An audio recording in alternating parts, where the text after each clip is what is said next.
গণভোট মোতাবেক যদি সংবিধানটা সংস্কার হয়ে যায়, উপর কক্ষ নিচের কক্ষ কে কয়টা থাকতে পারবেন না, যা যা আছে সব যদি হয়ে যায়, আপনি আমার সিম্পল বলেন তো দেশের কি ক্ষতি হবে? এতে দেশের কোনো ক্ষতি নাই।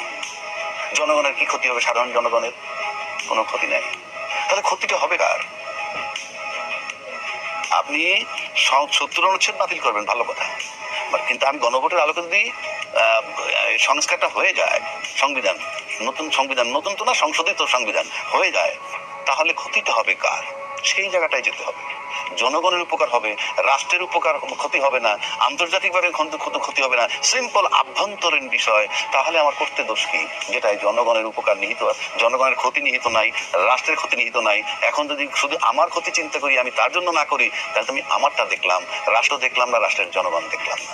এতে কনক্লুশন দাঁড়াবে ওটাই যে দিন শেষে ২৪শে জুলাই ২৪-এর যে আন্দোলন হয়েছে, প্রাণগুলা অহেতুক দেওয়া হইলো এবং আলটিমেটলি আমরা সেই সাবেক জায়গায় ফেরত যাচ্ছি।